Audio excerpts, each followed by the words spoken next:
একটা ছোট্ট শহরে থাকতেন রহিম চাচা নামে এক বৃদ্ধ মানুষ। তার কোনো পরিবার ছিল না, কিন্তু একদিন তিনি রাস্তা থেকে একটি ছোট্ট সাদাকালো বিড়ালকে বাড়িতে নিয়ে আসেন। তিনি তার নাম রাখেন মিনি। ধীরে ধীরে মিনি শুধু একটা পোষা প্রাণী নয়, রহিম চাচার জীবনের সবচেয়ে কাছের সঙ্গী হয়ে ওঠে। প্রতিদিন সকালে রহিম চাচা হাঁটতে বের হতেন, আর মিনি তার পেছন পেছন দৌড়ে যেত। খাওয়ার সময় তিনি আগে মিনিকে খাওয়াতেন, তারপর নিজে খেতেন। রাতে ঘুমানোর সময় মিনি তার কোলে বা বুকের উপর মাথা রেখে নিশ্চিন্তে ঘুমাত। তাদের ছোট্ট জীবনটা ছিল শান্ত, সুখী আর ভালোবাসায় ভরা। কিন্তু একদিন হঠাৎ রহিম চাচা অসুস্থ হয়ে পড়লেন। পাশের লোকজন তাকে হাসপাতালে নিয়ে গেল।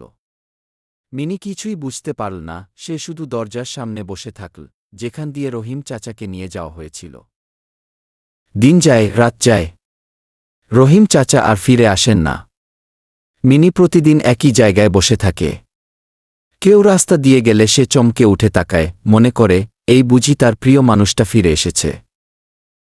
আশেপাশের মানুষ তাকে খাবার দেয়, কিন্তু মিনি খুব কম খায়। তার চোখে শুধু অপেক্ষা। একদিন পাশের একজন লোক আস্তে করে মিনির মাথায় হাত বুলিয়ে বলে, রহিম চাচা আর ফিরবে না। মিনি কথাটা বুঝতে পারে না, কিন্তু তার ছোট্ট মনটা যেন সব বুঝে যায়। তবুও সে অপেক্ষা করা বন্ধ করে না। অনেক দিন পর এক ঠান্ডা রাতে মিনি দরজার সামনে শুয়ে থাকে, ঠিক সেই জায়গায় যেখানে সে প্রতিদিন বসে থাকত। ধীরে ধীরে তার চোখ বন্ধ হয়ে আসে। তারপর যেন সব বদলে যায়। মিনি দেখে এক উজ্জ্বল, শান্ত জায়গা, রহিম চাচা দাঁড়িয়ে আছেন, আগের মতোই হাসি মুখে। মিনি আনন্দে দৌড়ে তার কাছে যায়। রহিম চাচা তাকে কোলে তুলে নেন, আর তারা আবার একসাথে হাঁটতে শুরু করেন। এবার আর কোনো অপেক্ষা নেই।